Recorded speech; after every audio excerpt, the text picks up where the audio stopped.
Olá e bem-vindos ao posto emissor número 86. Hoje é dia 16 de dezembro de 2021 e é dia de festa. Nos nossos estúdios de Paço de Arcos recebemos um dos grandes mestres da canção escrita em português e um artesão exímio da palavra mesmo sem música, ou seja, da palavra que vive no papel.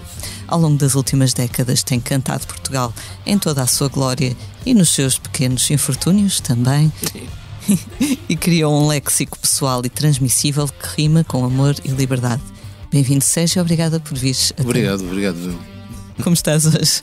Eu comecei-me a rir porque em toda a sua glória e só assim os pequenos infortúnios é uma imagem muito, muito otimista do país, mas enfim. Coisa pouca. Estava com medo de dizer a palavra exímio, mas não me atrapalhei. Acho que nunca tinha lido esta palavra aqui no podcast.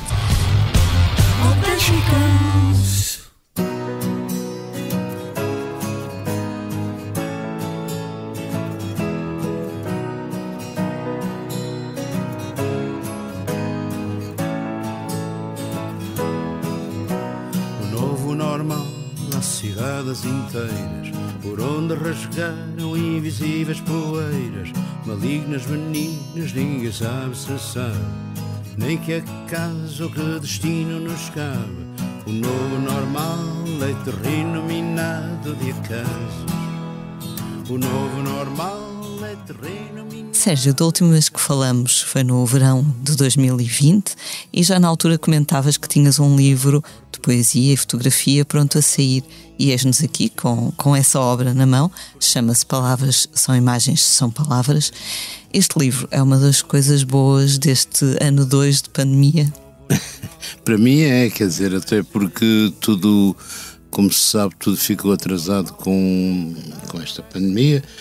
De facto, o livro podia ter saído, embora depois tenha tido algumas adaptações ou algumas atualizações pequenas. Mas podia ter saído, mas não.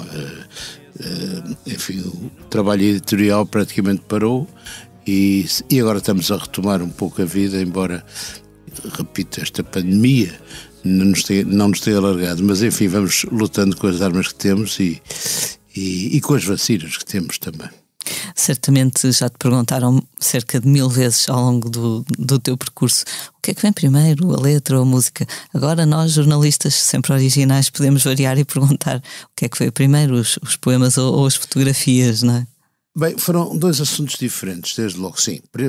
No respeito às canções, é verdade que a música em 80% dos casos aparece primeiro e quando as palavras aparecem, elas vêm já, digamos, deitar-se sob uma cama musical. E daí é um bocadinho, enfim, um segredo, não é segredo, das palavras terem uma musicalidade, da frase, não é as palavras, é a frase, porque as palavras, se não são compostas numa frase, também não querem dizer nada. Da frase ter um sentido já musical, vem daí. Neste caso deste livro, chamado Palavras São Imagens, São Palavras, mas que se podia continuar em loop, palavras são imagens, são palavras, são imagens, são palavras, imagens, são palavras. Neste caso foram dois assuntos diferentes, de facto. Quer dizer, eu não estou sempre a escrever poesia, assim como não estou sempre a fazer canções, de maneira nenhuma, mas não estou sempre a escrever poesia, falo de poesia desligada da música, não é? Mas vou acumulando poemas e às vezes num ritmo um bocadinho mais intenso. Neste caso, quando também senti que podia haver ali um leque de poemas que podiam ser publicados, acelerei um bocadinho também e sobretudo fui trabalhando porque eu não acredito em espontaneísmos tal qual, não é? Quer dizer, quando se diz, mesmo nas canções, você deve fazer aquilo num jorro, aquilo sai-lhe assim naturalmente. Não, é um trabalho que é árduo até chegar a uma fluidez, não é? parecer fluido ou parecer simples é para mim um elogio, não é? Porque é a consequência de um trabalho. Mas enfim, nestes poemas nem sequer é tanto o propósito. Não há tanto um propósito de inteligibilidade tal qual, mas sim de conexões subconscientes, conexões poéticas, qual que a poesia tem isso, é um bocado um trabalho livre em que se vai aprisionando sentidos durante o caminho. E portanto esses poemas começaram a ser, enfim, a ser bastantes, e no que respeita ao outro lado, portanto às fotografias, visto que este é um livro que de certo modo confronta ou acasala, gosto desse termo, acasala poemas e eu quase queria dizer música, mas é outra música, poemas e imagens. Eu sempre tirei fotografias, mas fotografias, eu não sou um fotógrafo de grandes máquinas, quer dizer, 70% das fotografias que estão aí são de iPhone, embora dos últimos iPhones, que têm já uma qualidade fotográfica grande. Num outro caso um bocadinho tratadas, mas nem sequer, geralmente nem sequer isso. E fui sempre fazê-lo, e depois, quando a certa altura achei que podia confrontar certos poemas com certas fotografias que eu tinha, umas mais recentes, outras mais antigas, e mais fazer uma coisa, caso a caso, fazer uma coisa em que aí é mais óbvia a semelhança, afim, a correspondência entre as palavras e as imagens. Há 7 ou 8 poemas, talvez, não os contei, que nasceram da imagem. Nesse caso, a correspondência torna-se mais óbvia. Por exemplo, o primeiro poema, perdão, isto de falar de manhã não é fácil. Estou com a língua enrolada pelos sonhos. Mas o primeiro poema, que se chama A Cada Degrau, de facto foi inspirado numa fotografia de uns degraus numa rua que tinham, onde tinham crescido ervas a cada degrau, não é? E aí, digamos, a correspondência entre uma maneira de exprimir e outra torna-se mais óbvia, como é evidente. Outras vezes é mais misterioso, é mais obscura a correspondência, mas ela existe, e seja como impressão, seja por uma palavra que desvenda, seja por, enfim, foi caso a caso. E eu gosto de tratar os objetos, também nas canções faço isso, esses objetos como únicos e irrepetíveis. Quer dizer, eu acho que eu trabalhei muitas vezes, voltando um bocadinho atrás, trabalhei muitas vezes enfim, com duas maneiras de me exprimir. Desde logo nas canções, visto que talvez, não sei, digamos, 70%, estou muito nas percentagens, 60% das canções, ou até mais, tiveram música primeiro, que tem os seus códigos próprios, a música, como é evidente, com uma letra, as palavras, chamemos-lhe poema ou não, que tem também códigos próprios, sobretudo porque se trata de métricas, de rimas. Eu gosto muito de rimas, sobretudo quando elas fazem sentido. Às vezes no rap, não nos bons rappers, mas às vezes no rap há um certo abuso enfim, do dicionário de rimas. Pode não se ter ido ao dicionário de rimas, mas o sentido é esse, já que rima acrescentar, já que rima acrescentar. E repito, isso não acontece nos bons rappers ou nos bons hip-hoppers. Mas gosto da rima, gosto da métrica e sobretudo gosto de fazer com que, isto ainda era um objeto de canção, com que depois essa conjugação, esse acasalamento, ou união de facto, ou casamento, resulte num objeto que parece que sempre esteve assim, e que é uno, e que não se pode separar. Claro que há versões instrumentais das minhas músicas, e claro que já foram publicadas letras sem música. Aliás, daqui a um bocadinho, a propósito disso, vou dizer uma coisa engraçada. Mas de facto é um objeto uno.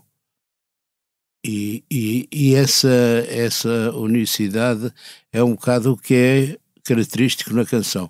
O que eu ia dizer é que há bastantes anos atrás, penso que era a Inês Pedrosa, ainda diretora da Casa Fernando Pessoa, portanto já lá vão uns anitos belos,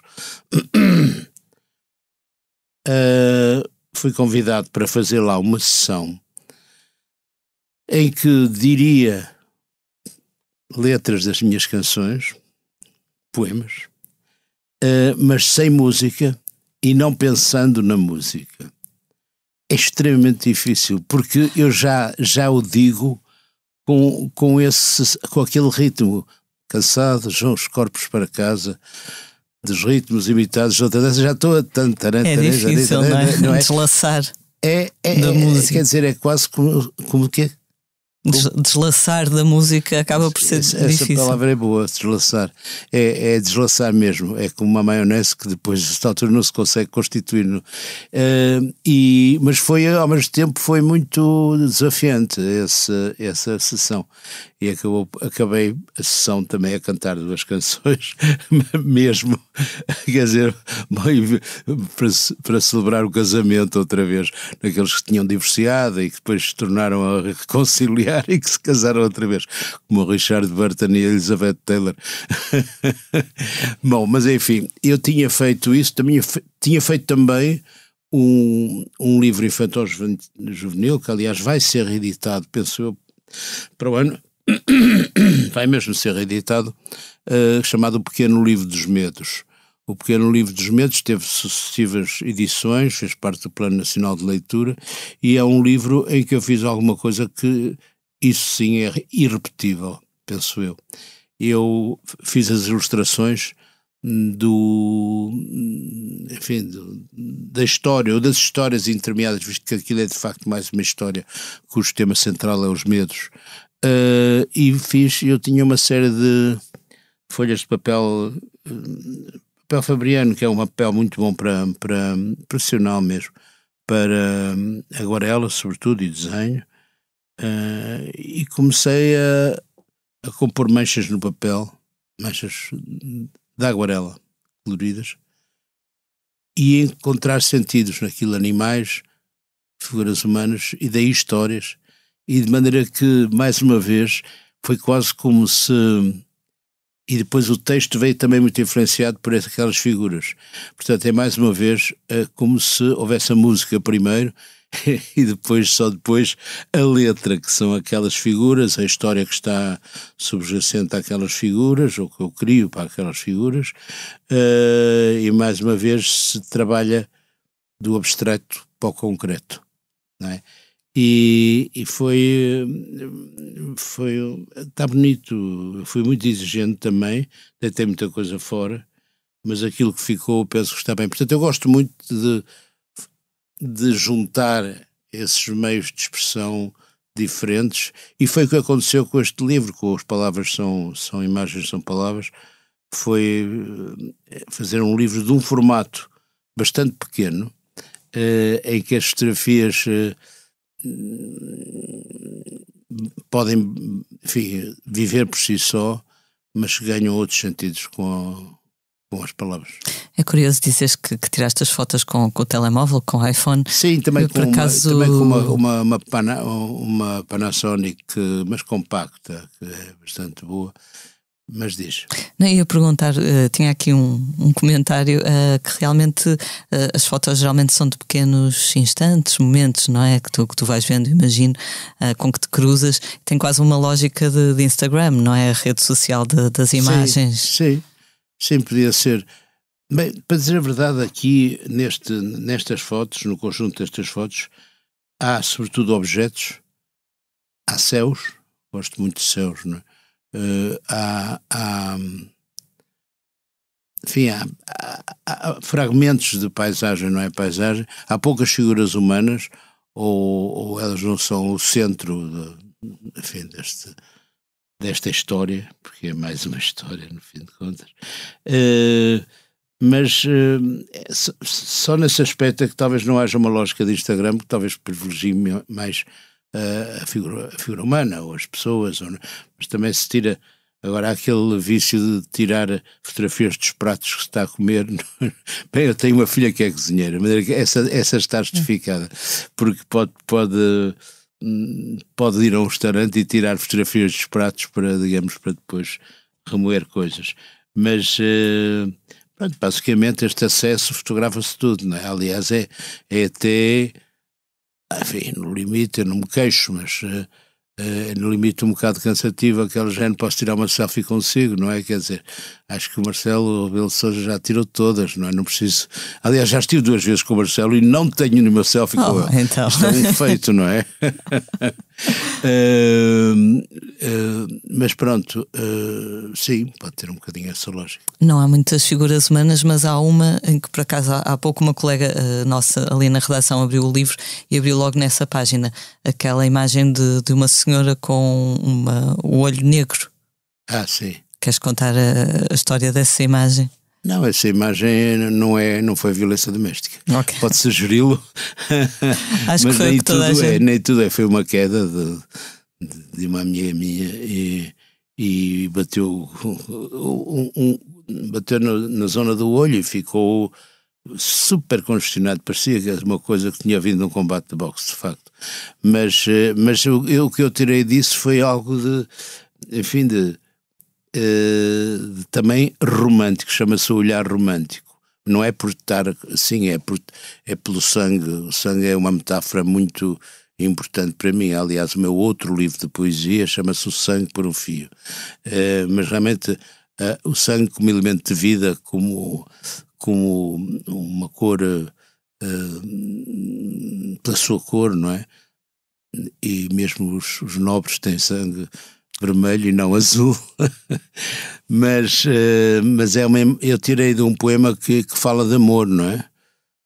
O olhar romântico, o presente, ao futuro sempre rente. Teria que ler, mas não dou mais importância que a outras, não é? Alguma vez te acontece não saber se uma poesia é uma poesia, é um poema ou é uma letra de canção, ou essa distinção é logo bem clara? Eu não faço muito essa distinção, até porque onde é que está a linha divisória? Onde é que está a linha divisória entre aquilo que passa a ser poema e que é uma mera letra? Não acredito muito nisso, quer dizer, até porque, repara, eu acho que são poemas, sim. Mas se são maus ou são bons, isso é outra questão. Percebes? Eu não estou a dizer que são maus, já me estou a posicionar, mas o certo é que é uma outra questão. No século XVIII, por exemplo, nunca o Álvaro de Campos seria considerado um poeta.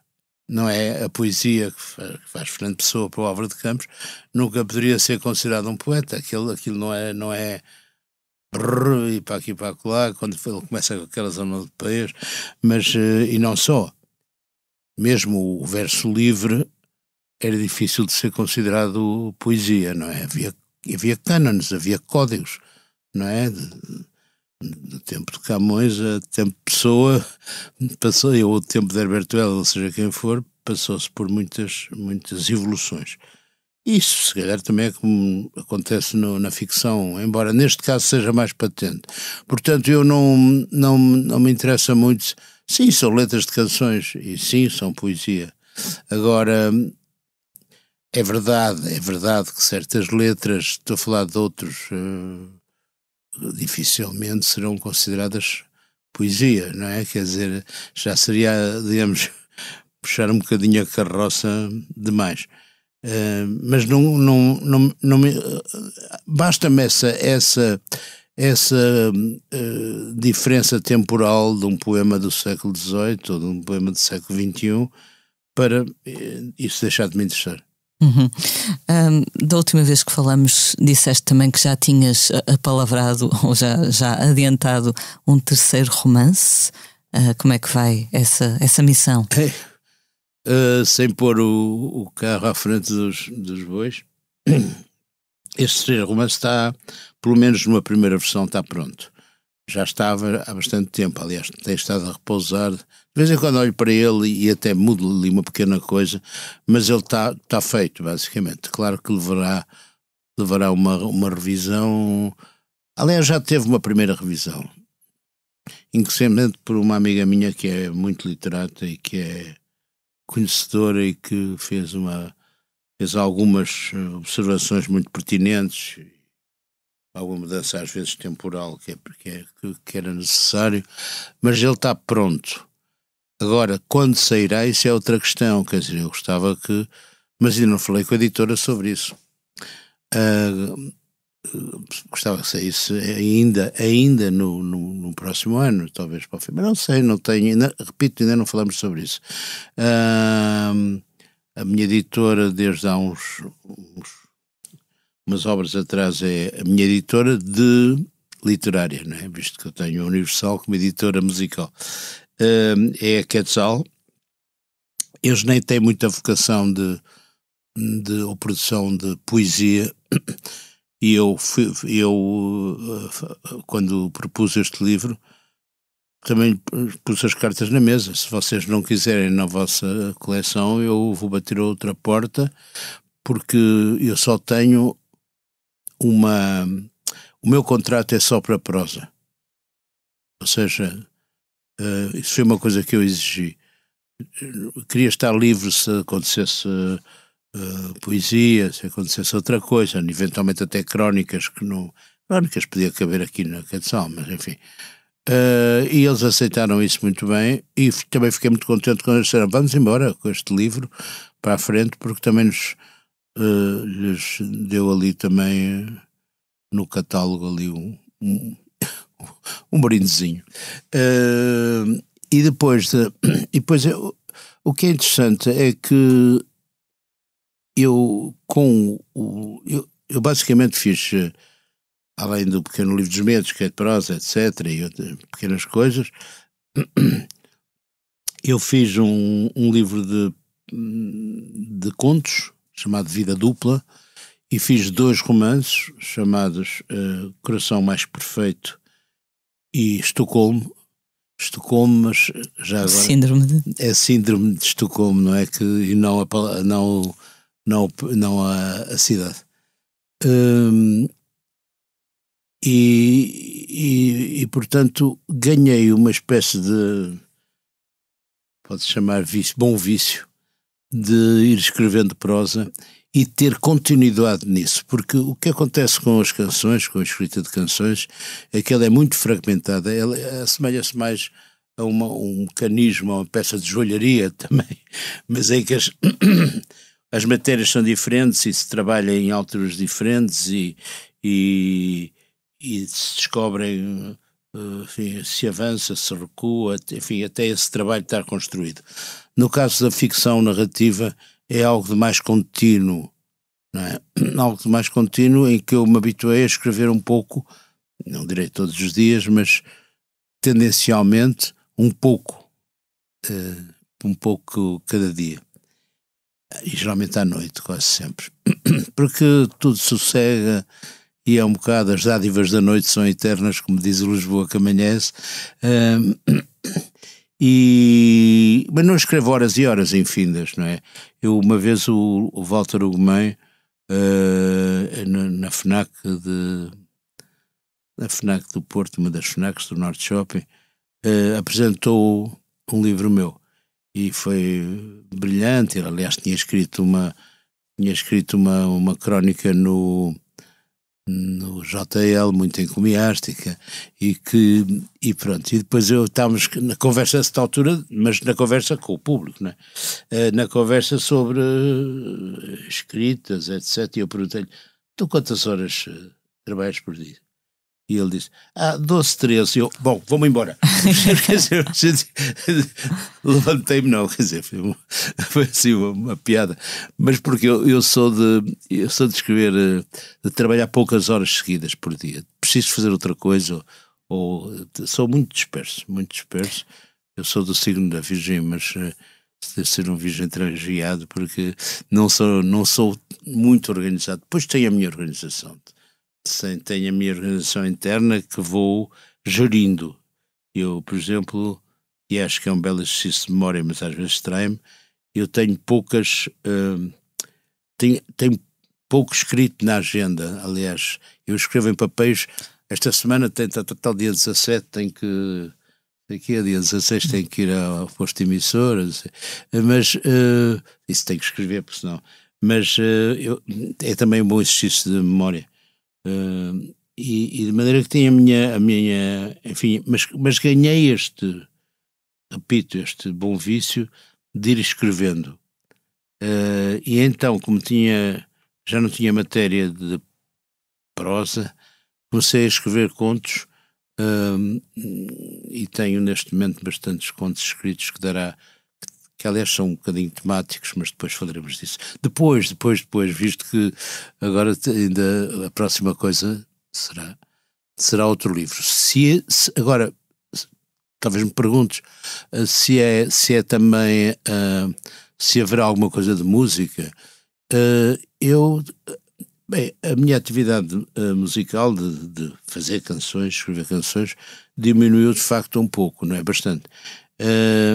Eu gosto da música e preciso da música. Há neste momento uma certa travessia do deserto ainda em relação a espetáculos ao vivo. São mais escassos, não é? E eu gosto muito, sobretudo na música, aquilo que eu gosto de uma canção é evidentemente o concerto, o ao vivo.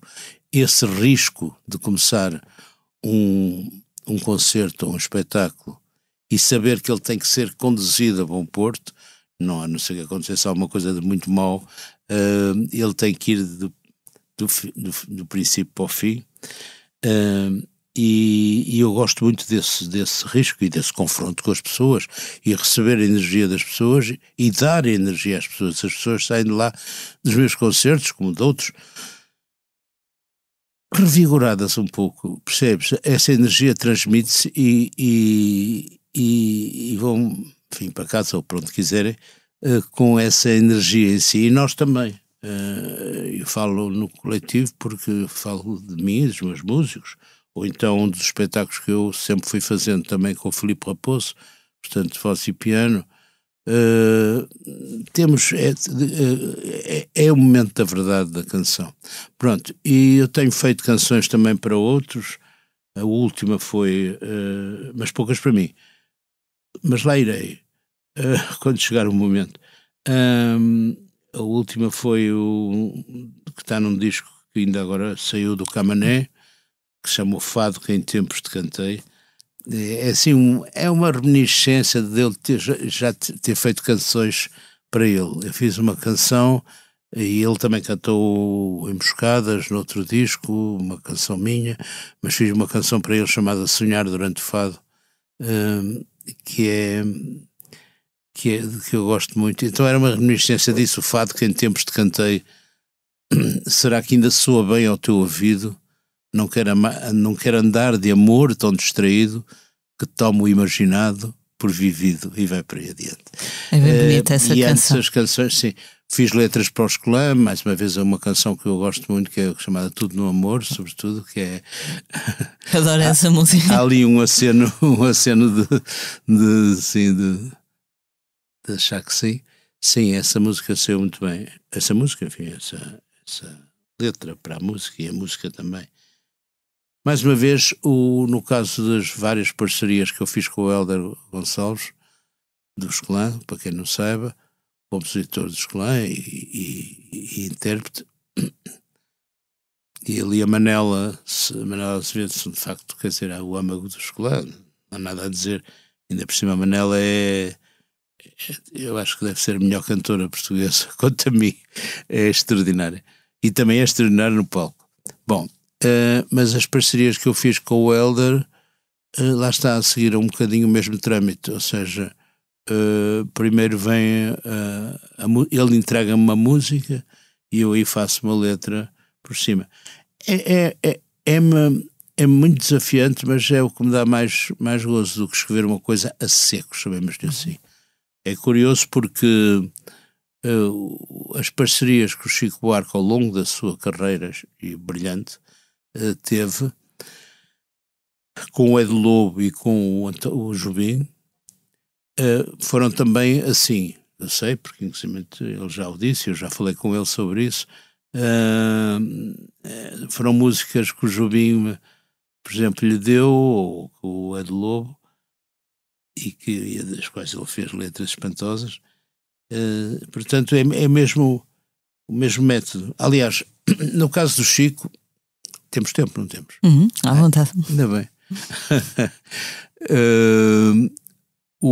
No caso do Chico, eu tenho um disco chamado Coincidências, não é?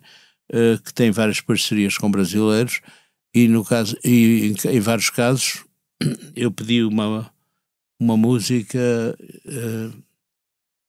por exemplo, no caso do Milton Nascimento, A Barca dos Amantes, ou O Que Há de Ser de Nós, de Ivan Lins, e eles deram uma música, eu fiz uma letra. Mas no caso da canção que eu fiz com o Chico, que se chama Um Tempo que Passou, eu queria que ele cantasse, ou seja, não era cantasse, que eu cantasse. Eu queria cantar algo das palavras do Chico. Então dei-lhe uma música, lá está, dei-lhe uma música e ele fez a letra, Um Tempo que Passou. Portanto, foi aquele. Lá está, eu aí estava-me a pôr na pele do músico, não é? Mas lá está, o método foi o mesmo.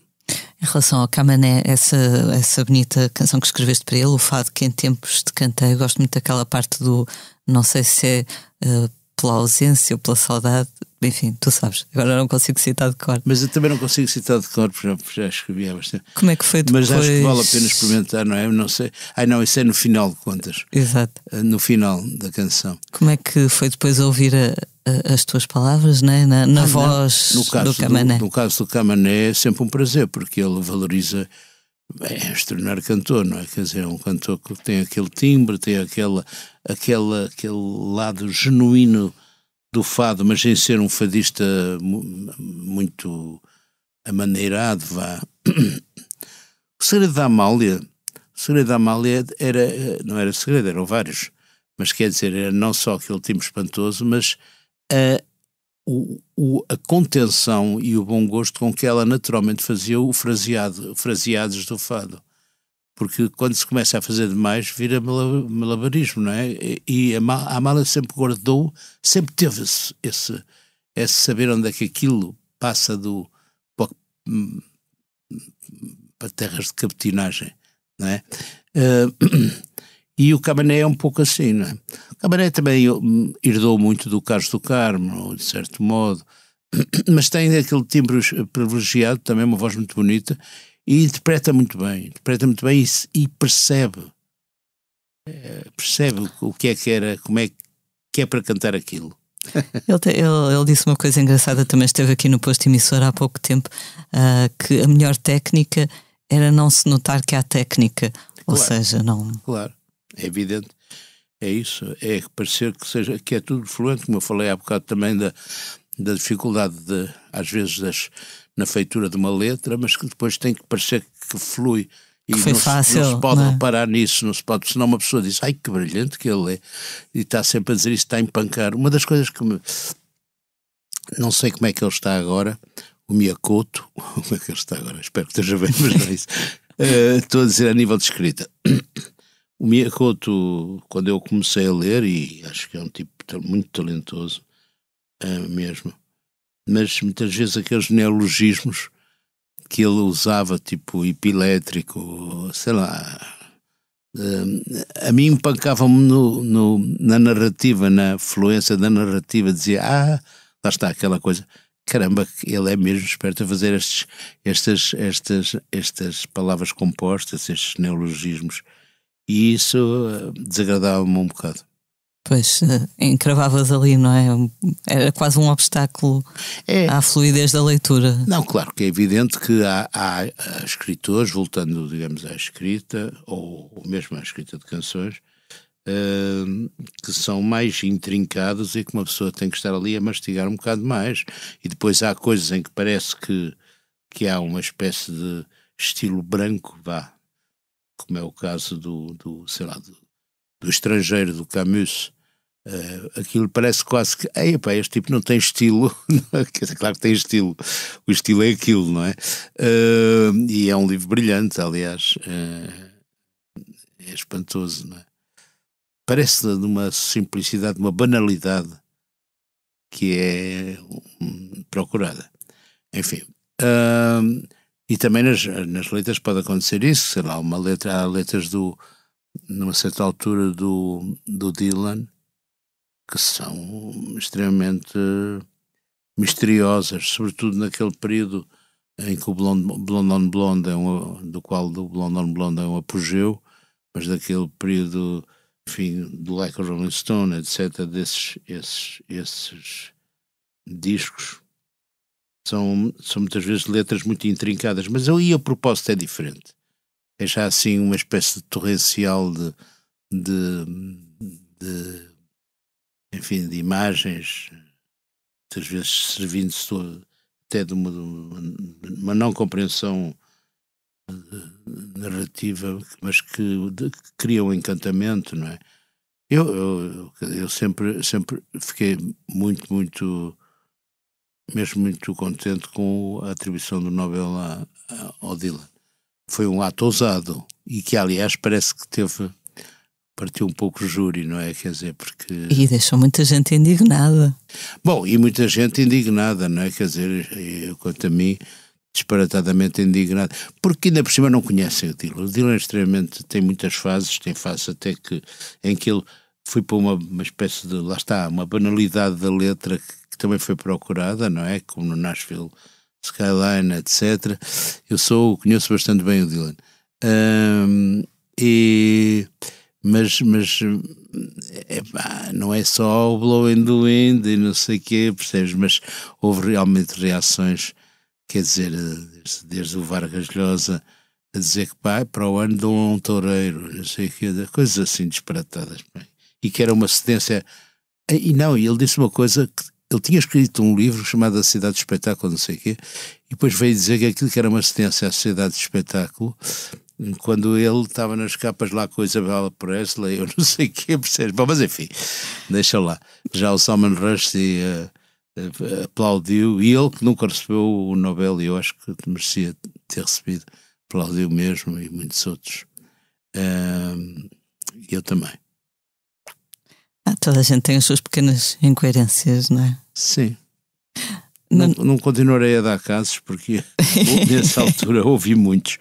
Enfim. Na nossa última conversa dizias que aquele slogan, digamos assim, do vai ficar tudo bem, que era uma tonteria, e que havia algo que tinha mudado para sempre. Consegues identificar, agora que já se passou ainda mais tempo desde o início? As pessoas, quer dizer, isto ainda não passou, não é? Claro. Não, mas esse slogan ou essa frase-chave, vai ficar tudo bem, apareceu só no princípio da pandemia. Portanto, essa conversa que nós tivemos, eu não me lembrava exatamente, mas que falaste aqui de agosto, não foi pronto, eu nem sabia que tinha sido no primeiro ano, mas essa frase ainda estava presente. Mas eu escrevi uma canção nessa altura chamada Novo Normal, que foi depois no segundo mês do primeiro confinamento. A gente já tem que datar assim o segundo mês do primeiro confinamento,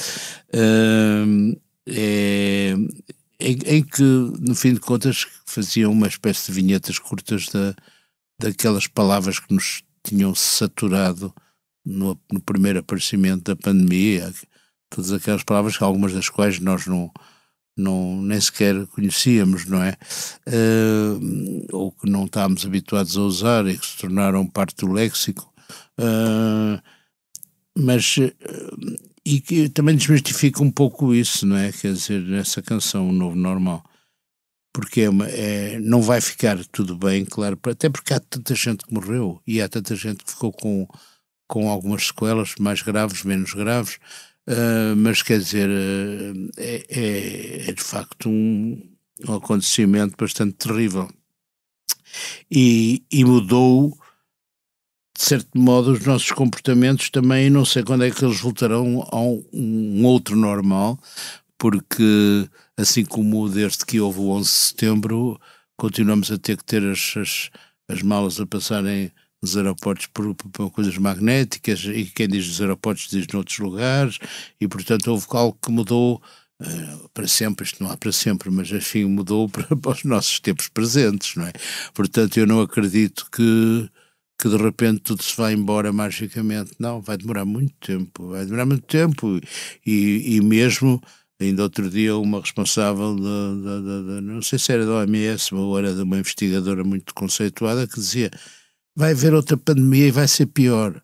Quer dizer, não é? Quer dizer, esperemos que seja daqui a muito tempo, mas vai haver estas coisas que nós realmente tivemos, no princípio disto, pecamos por soberba, porque dizia-se, pá, isto agora, pá, a gripe espanhola já foi há um século e que nunca mais vai haver uma coisa assim, ou pelo menos estava subentendido, não é? Que nunca mais ia haver uma coisa assim, e pimba, e abate-se esta praga, que realmente não tem. Havia as pragas do Egito, estas são as pragas do mundo inteiro, que não está, vê-se, aliás, vê-se pelo momento presente que não está pronta a desaparecer, até porque se vai transformando em novas variantes, não é? Quer dizer, e aparece uma variante mais transmissível e outra menos, mas menos letal, quer dizer, isto é enfim, também um longo trabalho de todos nós, mas mesmo assim não estamos nada, enfim, não estamos protegidos a 100%, nem nunca estaremos, a não ser que estejamos numa redoma, não é? Claro. Neste teu livro, voltando ao livro, tens um poema dedicado ao teu amigo Bernardo Sassetti. Nos últimos anos, infelizmente, tens perdido muitos amigos e camaradas da música. Música não só. Da música não só. Ainda agora foram os 20 anos da morte do Hermínio Monteiro, que inventou a Sírio Alvim. Mas pronto. Tens conseguido, entre aspas, fazer a paz com estas perdas, algumas delas bastante prematuras? Não é fazer a paz, quer dizer, o que é que uma pessoa fica assim, fica desnorteada, não é? De certo modo, quer dizer, o Bernardo, sim, é isso, é um poema que me implica diretamente. Há alguns poemas neste livro que têm uma componente autobiográfica, sem dúvida. Embora muitas vezes transposta, não é? Ela não é tão patente como isso. Mas, por exemplo, eu tenho um poema que diz Eu por ti venho de longe, que é um poema nítido que tem toques autobiográficos, não é? Mas a de Bernardo, eu estava muito próximo dele, tínhamos feito uma canção que eu gosto muito, chamada Em Dias Consecutivos, que está num disco já deste século, Mútuo Consentimento. Ele tinha-me entregado uma música, queríamos fazer uma música juntos, e depois tinha-me entregado a música e lembro dele ter dito, sobretudo em relação ao refrão, uns de nós ainda mortos, uns de nós ainda vivos, dele ter dito, mas esta parte se calhar é melhor ser só instrumental, porque vai ser muito difícil fazer uma letra para isso. Tem calma, Bernardo, tem calma, porque a gente vai tratar disso. E ele depois ficou assim, aliás, eu acho que falo disso no introito do poema, ficou extremamente surpreso, como é que tu conseguiste, etc, etc. O Bernardo, tínhamos então combinado fazer mais coisas, e talvez até um disco com músicas dele e letras minhas. E depois aconteceu aquilo que não se sabe como é que aconteceu, nem deixou de acontecer, nem nunca saberemos, mas foi muito chocante, foi uma perda muito prematura, sem dúvida. E o Bernardo não só era genial, como tinha muita coisa ainda, e estava em caminhos até alternativos também com imagem, não é? Ele fazia muita fotografia, era uma personagem extraordinária. Agora mesmo morreu Pedro Gonçalves, que tocou muito tempo comigo, que era, enfim, se sabe, do Dead Combo a metade. São pessoas que o Pedro Gonçalves, que eu via mais intermitentemente, tocou comigo muito tempo, não é? Quer dizer, tocou comigo vários anos, e era um tipo não só delicioso, como muito discreto. Eu falei naquele texto que eu escrevi lá no meu Facebook oficial do semi-sorriso com que ele no palco tinha, na vida tinha, da maneira como ele olhava para os outros. Era uma pessoa especial e um excelente músico, como é evidente, um excelente músico. Disseste que ele era um músico original? Não. Eu acho que sim. Sobretudo era um tipo também que transpunha barreiras, porque eu acho que ele começou com o jazz, mas depois, de facto, a música que ele fez, nomeadamente com o Tó Trips no Dead Combo, era uma música que se parecia com várias coisas, mas não se parecia com nada de muito. Era difícil de classificar. Eu gosto muito disso, porque eu tenho tendência a estar sentado em mais que uma cadeira em termos de género. E, por exemplo, quando me perguntam, um estrangeiro que não conhece a minha obra, me pergunta: então, e que género de músicas faz? Eu não consigo responder exceto coisas patéticas como é a minha música, não é?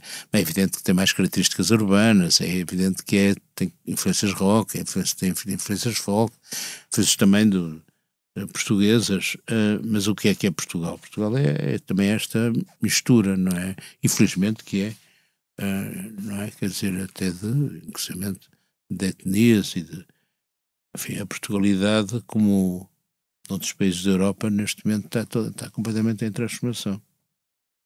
E numa cidade como Lisboa isso vê-se melhor se calhar do que noutras, não é? Vê-se muito mais.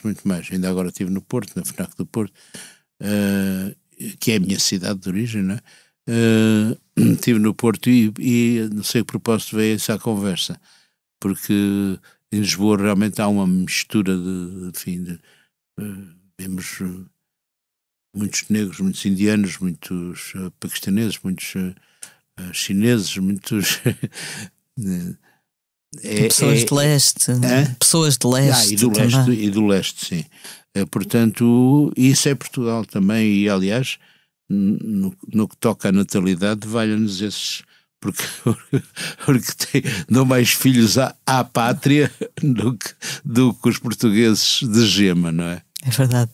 Também na nossa última conversa dizias que andavas a pensar em qual seria a melhor forma de pôr no papel, de contar as tuas prisões no Brasil. Voltaste a esse projeto? Isso de facto é uma coisa que eu quero fazer e que tenho firme intenção de fazer, se falar das minhas 2 prisões, mas da perspectiva mesmo pessoal, e não através de as pessoas.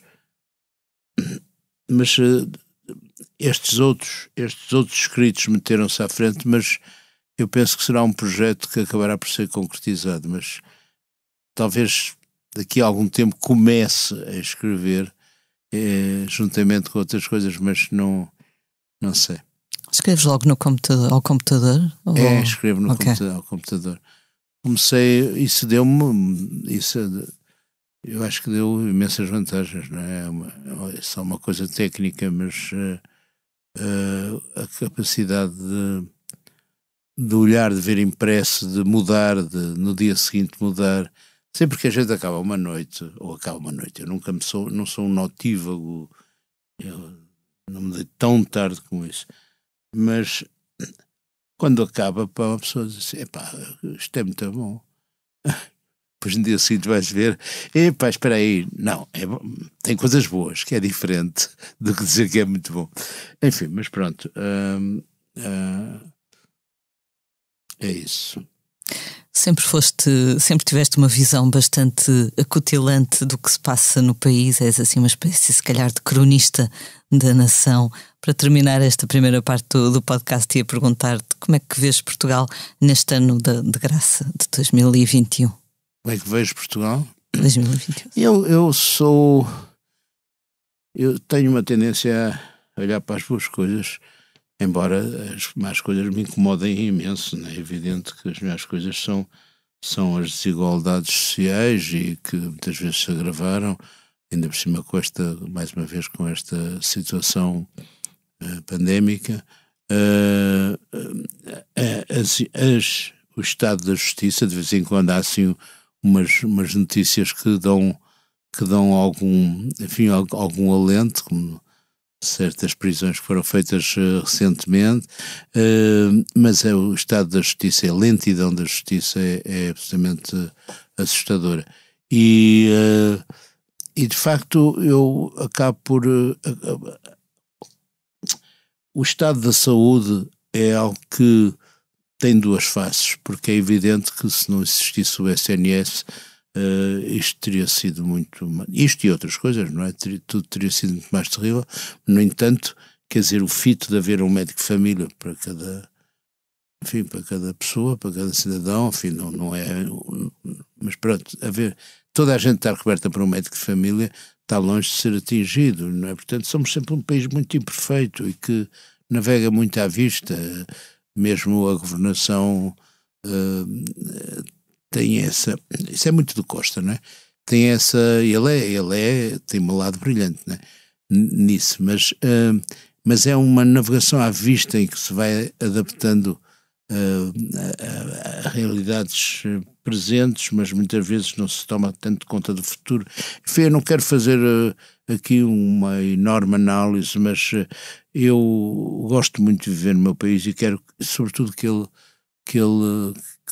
se livre de tanta coisa, não é? Vai ser difícil. Há muitos vícios. Eu detesto aquele paleio de, por exemplo, os políticos são todos uma porcaria, não são. Ou o taxista que passa em frente à Assembleia da República, isto aqui é tudo, pá, tudo aqui à mama e tal, aquelas coisas, não é? Pelo menos não são só eles, não é? Muitas vezes refletem também características dos não políticos. Pois não, claro que sim. Mas não, há bons políticos, assim como há bons médicos e boas pessoas em todas as áreas.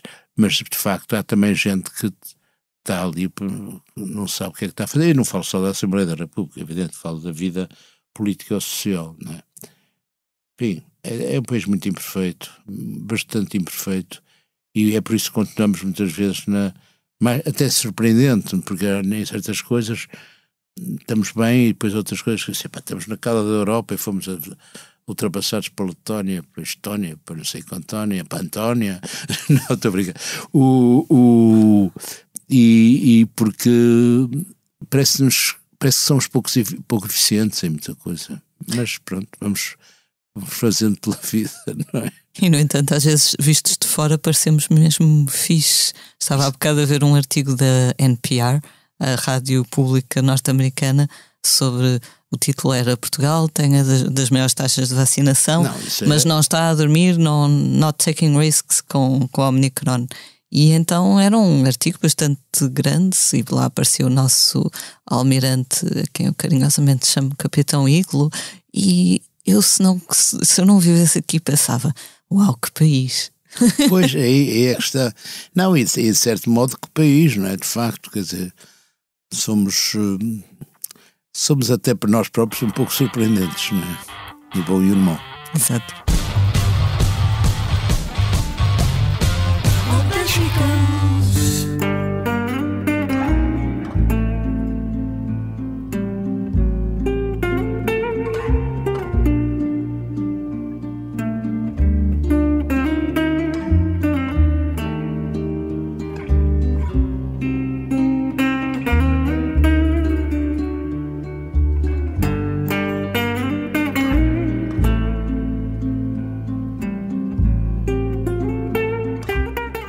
Vamos então agora passar ao tema da semana. Infelizmente os últimos dias ficaram marcados pela notícia da morte de Luís Costa, mais conhecido como Magazino. O DJ português que atuou em numerosos palcos nacionais e internacionais partiu aos 44 anos, depois de uma luta intensa contra a leucemia, ou como ele preferia dizer, uma luta pela vida. O otimismo e a força de Luís Costa acabaram de resto por marcar não só os seus amigos, como todos os que foram acompanhando os seus relatos sobre os tratamentos no IPO e os desafios do dia-a-dia de alguém que nunca perdeu a esperança. A história de Magazino, incluindo não só os últimos 2 anos, como o percurso nas pistas de dança, ficou contada em Ao Vivo, que é um livro escrito com a Ana Ventura, nossa antiga colega jornalista. Dias antes de Magazino, como já falamos há pouco, partiu também Pedro Gonçalves dos Dead Combo, colaborador de Sérgio Godinho e muitos outros. Sérgio, o Luís Costa Magazino, não sei se foste acompanhando alguns relatos dele. Não, de facto não. Também era uma pessoa que... Conhecia de nome, mas de facto não. Ainda há pouco, sei lá, talvez há 2 meses, ele deu uma entrevista ao Sapo que eu tive de parar a meio porque aquilo era muito intenso. A sério? Pois se puderes pesquisar, vale muito a pena. E para título, penso eu que eles escolheram, diz muito mal do SNS, mas se não fosse o SNS eu já tinha morrido. E ele explicava detalhadamente quanto é que custava cada transfusão, porque ele já tinha levado centenas de transfusões, de cada transplante, cada saquinho de sangue, tudo. Não, seria incomportável, não é? Quer dizer, seria incomportável. Eu, embora saia da música, quer dizer, não posso deixar de referir nesse rol a minha enorme amiga Leonor Xavier, que era uma excelente escritora, que vem do jornalismo precisamente, não é? Eu conheci a Leonor Xavier quando no Brasil, precisamente depois da minha segunda prisão, ela era a correspondente do Diário de Notícias e vivia no Brasil. E ela bateu-me à porta, ou não sei como, e fui-me tornando mesmo muito, muito bom amigo da Leonor. E ela, apresentei o penúltimo livro dela, ou penúltimo, não sei, ela estava sempre a mandar coisas cá fora, que é uma coisa de viagens pessoais, é uma coisa que se chama Laranjeiras em Atenas, e fui eu que apresentei, e lá está, viveu 9 anos com um cancro, aliás com 2 cancros, depois também há metástase, etc. Mas tinha uma força de vida absolutamente espantosa. Ela e viajava, ela ia ver os concertos todos, espetáculos de teatro. Acho que ela viu os meus concertos todos. Porque queria, não é? Quer dizer, e ela tinha 10 anos a mais que eu, mas foi uma vivente, não é? Ela deu há pouco tempo para o Expresso, precisamente, uma entrevista à Maria João Vilés, que é muito estimulante, onde ela fala eu sou uma aproveitadora da vida. Ela diz isto, não é? E também dizia outra coisa que é muito bonito, com que eu me identifico muito, que é, ela vivia a vida ela própria dizia, eu vivo a vida de uma forma jubilosa, que é muito bonita, é uma expressão que é extremamente bonita. Pronto, é assim, as pessoas que se vão, que são nossos amigos, também nos dão, enfim, matéria para pensar e para também viver. O jubiloso faz lembrar o prazeroso dos brasileiros, que também é uma palavra engraçada. Não é? Mas eu não era incapaz de dizer prazeroso, não é? Sou-nos bom, não sei porquê. Mas sim, é uma palavra com graça. Sim. Eles às vezes têm assim umas que... Não, mas essa está bem. Entretanto, em altura de balanços do ano, decorre em Blitz PT a eleição dos melhores discos de 2021, nacionais e internacionais, todos podem votar. Os resultados serão divulgados no fim de semana, 18 e 19 de dezembro.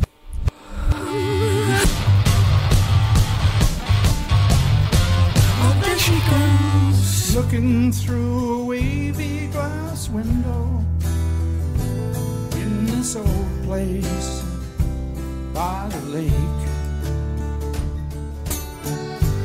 in the colors of the falling leaves, I see nature makes no mistake. In the water as it ripples in the wind, there's a message I see of what's to come. Vamos agora falar do disco da semana, Barn, que é o 41º álbum de outro vivente, o Neil Young. Aos 76 anos, o músico canadiano não dá sinais de querer abrandar. Gravou um disco, como o título indica, num celeiro que foi transformado num estúdio no estado do Colorado, nos Estados Unidos, com os companheiros dos Crazy Horse. Neil Young assina mais um álbum country rock que não irá com certeza defraudar os seus seguidores. Destaque para uma canção de título que eu achei curioso, chama-se Canarican, e nela Neil Young, que tem dupla nacionalidade, ou seja, é americano e canadiano. Ele é americano de origem, não é? Ele é canadiano de origem. É canadiano, quer dizer, ele é do Winnipeg, daquela província. Sim. E depois fez a vida nos Estados Unidos. Sim. E acabou por ganhar a dupla nacionalidade. Não sabia. E então nessa canção ele canta I am American, American is what I am, I cast my vote and now I got my man. Imagino que seja o Joe Biden, portanto. Sim, Sérgio, me parece. identificas-te com esta vontade de continuar sempre a trabalhar. No caso dele é mais música, não é? Mas pronto, tu és mais eclético. O Neil Young, sempre gostei muito dele, do tempo ainda dos Buffalo Springfield. Sempre achei que é um tipo muito diferente, é dissonante, ele no bom sentido de termo, não é como os outros. Aliás, eu tenho desde logo discos do Buffalo Springfield e tenho os dois primeiros discos dele que é, um chama-se Neil Young e o outro chama-se Everybody Knows This Is Nowhere, e são excelentes. Sobretudo esse segundo é uma coisa realmente excelente. Mas é engraçado porque agora houve uma comemoração, eu tenho, aliás, ofereceram-me quando eu fiz anos, acho eu, ofereceram-me a meu pedido a edição especial dos Crosby, Stills, Nash & Young, do Déjà Vu, que é o segundo disco dos Crosby, Stills & Young, Nash & Young, que veio a enriquecer esse segundo disco. Mas quando se ouve aquele disco, o Neil Young está sempre um pouco ao lado. Ou seja, ele não é, ele é his own person, como se diz, não é? E isso é muito curioso, sempre guardou isso, mesmo em coisas mais fracas, porque ele nem sempre teve a mesma qualidade, ele compõe muito, nem sempre tem a mesma qualidade, mas lá está, é especial, e depois tem aquela voz que eu acho lindíssima, não é? Pronto. Mais uma vez também muito única, não é? Isso é lírica e surpreendentemente lírica. Há pessoas que parece que não condiz com a pessoa, como o Roy Orbison, não é? Aquela voz lírica que ele tinha parecia que não correspondia àquela figura, não é?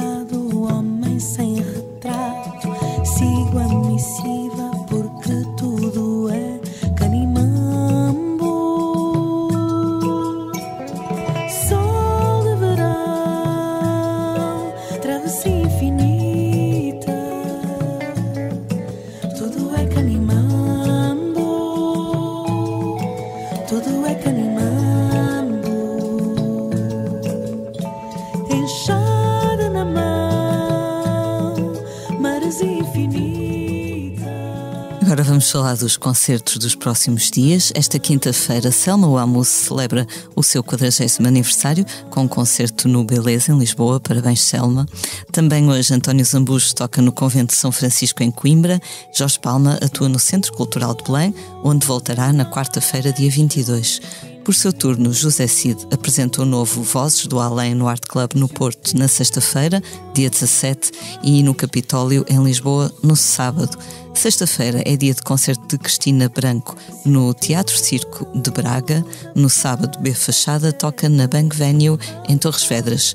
Na contagem decrescente para o Natal, teremos ainda Tiago Betancourt no Coliseu de Lisboa na segunda-feira, os Resistência no Centro Cultural de Belém na terça e Manuel Cruz no Maus Hábitos no Porto na quinta.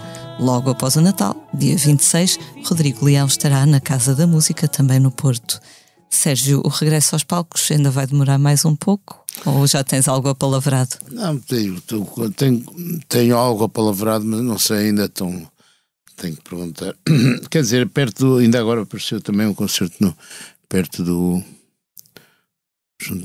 25 de Abril, porque é um concerto... Aliás, nós, no dia 24, há um concerto que estava para acontecer há 2 anos, portanto, no primeiro ano da pandemia, que parou tudo, que era na Avenida dos Aliados, no Porto. Esse concerto foi adiado para o ano seguinte. A Câmara do Porto já agora exprime isso, como acho que é um exemplo que aconteceu em 2 ou 3 casos, pagou já 50% do cachê, o que foi bom para todos os músicos e para todos os intervenientes, não é só os músicos, os técnicos. E tornou a ser adiado. E eu este ano, para o ano, vamos ver se acontece, em abril também. Ainda por cima, abril para espetáculos ao ar livre é sempre Águas mil. Bocadinho águas mil. Mas aquele palco da Avenida dos Aliados, além de ser a minha terra, e para além da Avenida dos Aliados ter sido um bocadinho desmatada pelo Cisa Vieira, mas isso é outra história. Sim, o Manuel António Pina dizia que o Cisa é muito linhador. Era um bocado. Mas pronto, mas é um grande, era enorme arquiteto. Mas aquele palco da Avenida dos Aliados, sobretudo no verão, onde eu fiz já 2 concertos, com a orquestra de jazz de Matosinhos, excelente, mas dá imenso gosto, porque tem aquela coisa ampla, pá, e tem, não sei, a mim tem um carisma qualquer que também tem a ver com o facto de eu ter crescido naquela cidade. Claro que sim, é sempre especial. Não, é a minha raiz, não é? Embora eu seja uma pessoa, eu vivi mais anos em Lisboa, eu adoro Lisboa, não é? Portanto, mas vivi até aos 20 anos no Porto e quando vou lá, inclusive começo a recuperar uma música, não é bem sotaque, é uma música. Olá, como é que é? Assim são as coisas que são muito do Porto, mas enfim. Tenho uma amiga que uma vez me ouviu falar com a minha mãe ao telefone e disse que quando eu falo com a minha mãe que imediatamente falo com sotaque, mas eu não faço de propósito, portanto se isso acontece é muito estranho. É uma questão de comunicação, sabes? É uma questão de comunicação. Nós falamos com outras pessoas, não é? Se eu digo, olá, como é que é? Estou a falar com uma pessoa, não é? Ou 2 ou 3. Exato.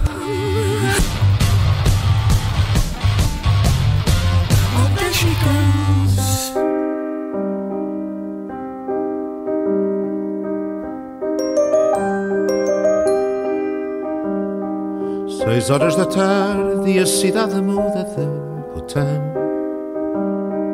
A outra velocidade, uns querem ir e outros por enquanto não. Esperam por namoro ou profissão, e há quem deles sai agora em contrapé, em contramão, a fazer mais depressa o passo e larga o pé, a vida ao pé da nossa antiga vida. E chegamos assim ao final de mais um posto emissor. Fica o nosso grande agradecimento ao Sérgio Godinho por ter vindo até aqui obrigado. A Passo de Arcos. É um prazer estar aqui, também estar a falar contigo. Muito obrigada. Eu sou a Lia Pereira. Os temas de abertura e conclusão são de autoria de Legendary Tigerman. A edição multimédia esteve a cargo de João Luís Amorim.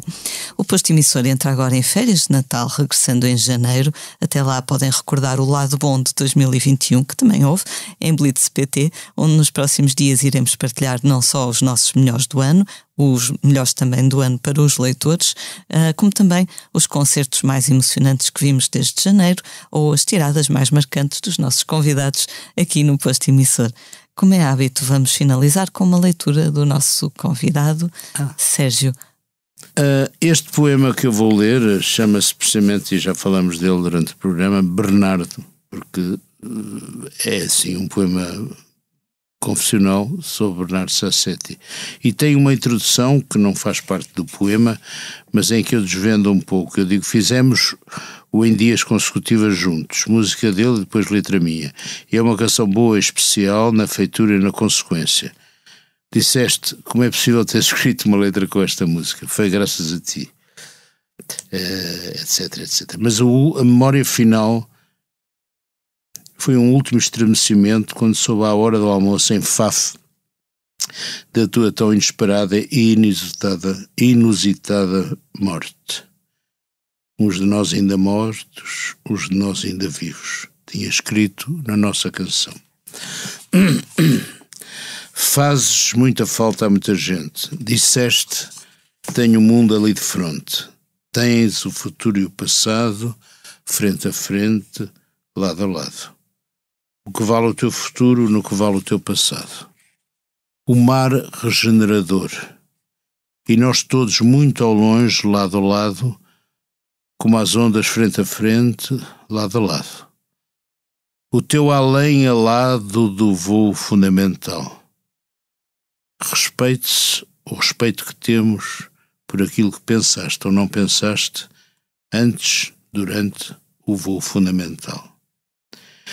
Nem tu mesmo sabias o quanto a posteridade te aguardava já, anjo escuro, asas abertas. O mar regenerador. O mar, pelos vistos, afinal, cada vez mais, visto de perto, fatal, final.